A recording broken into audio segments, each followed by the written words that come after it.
ජනාධිපතිතුමා පාර්ලිමේන්තුවේදී කිව්වා අඩි 5000කට වඩා උස් කඳුකර ප්‍රදේශවල නැවත වනවගාව ආරම්භ කරනවා කියලා. ඇත්තටම මේක මේ වෙලාවේ කරන්න පුළුවන් ඉතාමත්ම සාධනීය ක්‍රියාමාර්ගයක්. ඇයි දන්නවද?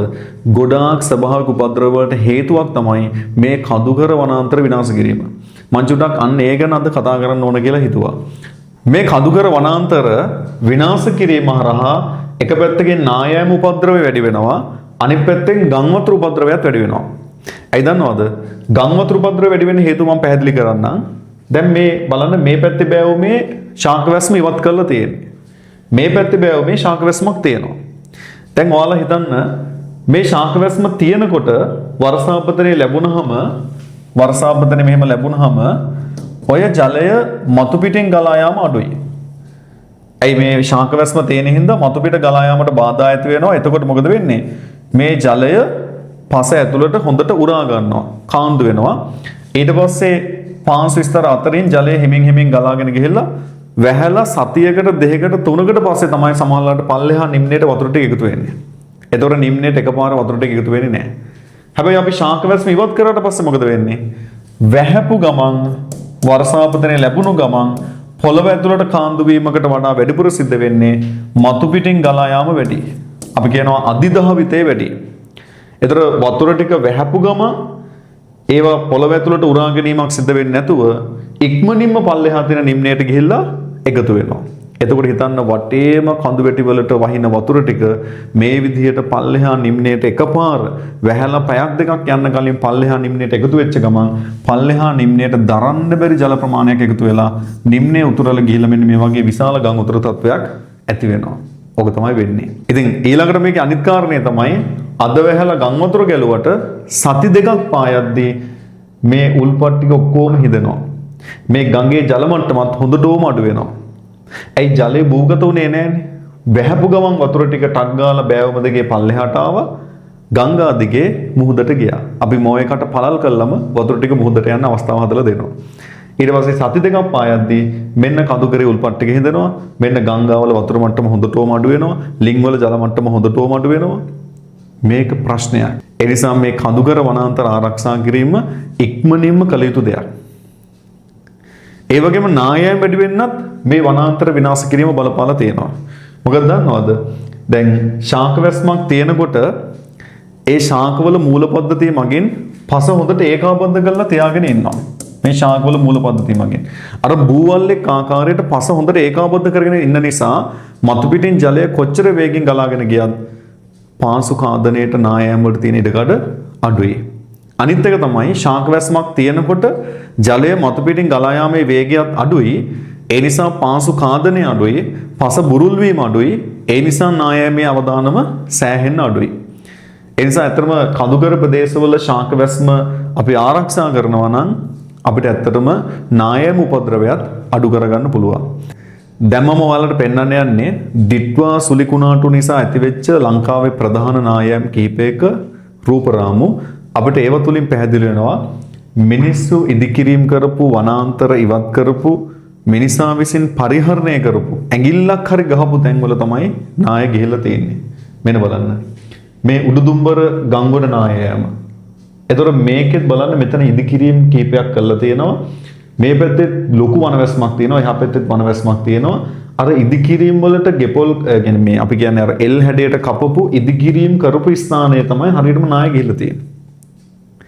ඊට පස්සේ අපි මෙතන බැලුවත් ඒත් එහෙමයි. මෙතන රේල් පාර, මේ බදුල්ල කොළඹ දුම්රිය මාර්ගය. ඒතර මේ නාවලපිටිය හරිය මේ නාය ගිහිල්ලා තියෙන්නේ. දුම්රිය මාර්ගය මෙතනත් ඉදිකිරීම කිහිපයක් තියෙනවා. අපිට පේනවා මේ පැත්තේ වනාන්තරය වගේ තියෙනවා, එහා පැත්තේ තියෙනවා. ඒතර ඉදිකිරීම කරපු කොටස තමයි ගිහිල්ලා තියෙන්නේ.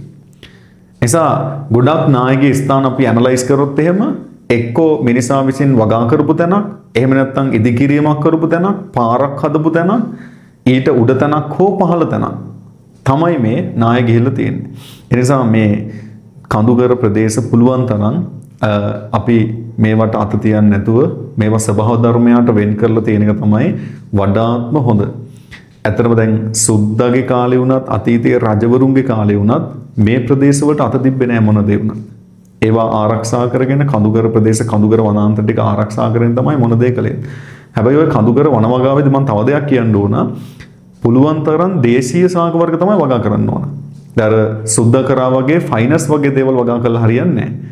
ඒක දේශීය ශාක වර්ග අපිට පුළුවන් කුඹුක් වගේ ඒවා සමහරට මී ශාකය ඒ වගේ දේශීය ශාක වර්ග පුළුවන් තරම් වගා කරනවා නම් ඒක තමයි වඩාත්ම යෝග්‍ය කාරණේ වෙන්නේ. ඊළඟට මේ තියෙන්නේ ඒත් බදුල්ල කොළඹ මාර්ගයේම තමයි එතන නායකී ස්ථානය. දැන් මේ බලන්න මේ ඉදිකිරීමක් කරපු ස්ථානයක්. එල් හැඩයට ගෙපොල කපලා ඉදිකිරීම කරපු ස්ථානයක්. ඊට පස්සේ මෙතනත් එහෙමයි. මේ ඔක්කොම නායකී ස්ථාන එක්කෝ නායකී තැනට පහලින් එක්කෝ නායකී තැනට ඉහලින් ඉදිකිරීමක් කරපු ස්ථාන තමයි නායකීලා තියෙන්නේ. එතකොට මිනිස්සු පරිහරණය නොකර මේ නායමේ අවදානම් තියෙන ප්‍රදේශ ස්වභාව ධර්මයට වෙන් කළ තියෙනවා නම් ඇත්තටම මේ මිනිස්සුන්ගේ ජීවිත ටික රැකෙනවා. මේ මිනිස්සුන්ගේ දේපල ටික ආරක්ෂා වෙනවා. ඇත්තටම පව් විදිහ මේ මිනිස්සු අවුරුදු ගාණක් තිස්සේ හදාගත්ත මේ සියලු දේපල ටික නැති වෙලා යනවා. ඉතින් මේ සිද්ධ වෙච්ච ස්වභාවික විශ්ලේෂණයේ මේ මිනිස්සුන්ගේ ජීවිත දේපල වල හානි වලට වක් කියන්න ඕන අවුරුදු ගණනාවක් තිස්සේ ඒ අවිධිමත් ඉදිකිරීම් වලට අවසර දුන්න දේශපාලඥයින් නේද ලියුම ගහලා දුන්න දේශපාලඥයින් ඒ හැමෝම මේ ජීවිත වලට වක් කියන්න ඕන. මේක මේ ආණ්ඩුව විතරක් නෙමෙයි මේ ගොඩාක් වැරදි මේ අවිධිමත් භූමි පරිහරණය තමයි මේ ගොඩාක් නායෑම් වලට ගම් වතුර වලට හේතු වෙලා තියෙන්නේ. එතකොට මේ අවුරුදු ගණනාවක් තිස්සේ අපි කරපු වැරදිවල එක ප්‍රතිඵලයක් තමයි මේ අද අපි භුක්ති විඳින්නේ. ඉතින් ඉස්සරහට ස්වභාවික උපද්‍රව අඩු වෙයි කියලා හිතන්න එපා. ඉස්සරහට වාසුලි තව වැඩි වෙයි. ඉස්සරහට ගම් වතුර අධික වැසි මීට වඩා වැඩි වෙයි. හරි. ඉතිහාසයේ ඉඳලා හැමදාම මේවා වැඩි වෙලා තියෙනවා මිසක් අඩු වෙලා නැහැ. වාසුලි ප්‍රමාණය වැඩි වෙලා තියෙනවා. වැසි ලැබෙන ප්‍රමාණයන් එන්න වැඩි වෙලා තියෙනවා. ගම් වතුර මට්ටම් එන්න වැඩි වෙලා තියෙනවා. ඒ නිසා අනාගතයේ තවත් ස්වභාවික උපද්‍රව වැඩි වෙනවා මිසක් අඩු වෙන්නේ නැහැ. ඒ නිසා අපි දැන්වත් මේවා ගැන හිතලා මේවට හරියාකාරව නීති රීති ක්‍රියාත්මක කරලා මේවා හරියාකාරව මිනිස්සුම පදිංචි කරවීම කරන්න ඕන. මධ්‍ය කඳුකරය අපිට සම්පතක්. හැබැයි ඒක අපිට අවශ්‍ය කැමති විදිහට පාවිච්චි කරන්න බෑ කියන එක අනිවාර්යයෙන්ම කියන්න ඕන. මේ තියෙන්නේ ඒ වගේ නායෑමක්. එතනත් එහෙමයි. ඉදිකිරීම කරපු ප්‍රදේශය තමයි නායකයලා තියෙන්නේ. මෙහි බලන්න ඉදිකිරීම නැහැ. මේත් හැබැයි වගා කරලා තියෙනවා. නමුත් මෙතන ඉදිකිරීමුත් ගණනාවක් තියෙනවා. ඒතර ඉදි කරපු හරියෙන් තමයි නාය ගිහිල්ලා තියෙන්නේ. හරි. මෙතනත් එහෙමයි. පාරක් තියෙනවා, මෙතන ගෙයක් තියෙනවා. ඒතර මේ කඩු ගන්නාවේ ඒත් එහෙමයි. හරි. ඒ වගේ ගොඩක් ස්ථාන මම මේ කිහිපයක් ඔයගලන්ට පෙන්වන්න අරගෙන ආවේ. අපි ඔය නායකයේ මීට වඩා ගොඩක් ස්ථාන නායකයලා තියෙනවා. ඒ සියලුම ස්ථාන අරගෙන බැලුවත් වනාන්තර ස්වභාවික වනවැස්ම නෙමෙයි මේ නායකයලා තියෙන්නේ. ස්වභාවික වනවැස්ම විදිහට තියෙන ස්ථාන එහෙමම තියෙනවා. කොච්චර වැස්සත් කොච්චර බෑවුමක් වුණත් ස්වභාවික වනවැස්ම නායකයේ ස්ථාන ඉතාමත්ම අඩුයි. මේ ගොඩක් නායකයලා තියෙන මිනිස්සු එක්ක වගා කරපු තැනක්, එහෙම නැත්නම් මිනිස්සු ගෙවල් හදපු තැනක්, එහෙම නැත්නම් පාරක් හදපු තැනක්, මිනිස්සු මොනවා හරි දෙයක් මානව කටයුත්තක් කරපු ස්ථාන තමයි නායකයලා තියෙන්නේ. ඉතින් ඒ නිසා අපි අපේ ජීවිත ගැන මීට වඩා හිතන්න ඕන. ඇතරම ජනාධිපතිතුමා මේ කරන්න යන දෙයට අපේ පැත්තෙන් ගුරුවරයෙක් විදිහට මම පුලිවිද්‍යාව උගන්වන ගුරුවරයෙක් විදිහට අපේ සම්පූර්ණ සහයෝගය මේකට අපි ලබා දෙනවා. මොකද මේක කළ යුතු දෙයක්. මේ ස්වභාවික උපද්‍රව වලින් සිදුවන හානි තව තවත් වැඩි වෙනවා. අපි මේ ක්‍රියාමාර්ගය ගන්න තව ගොඩක් පරක්කු වුණොත්. ඒ නිසා මේක ඉක්මනින් ක්‍රියාත්මක කරන්න. භූගෝල විද්‍යාව භාතිය රණසිංහ ජාතික මට්ටමේ ප්‍රතිඵලයක් උදෙසා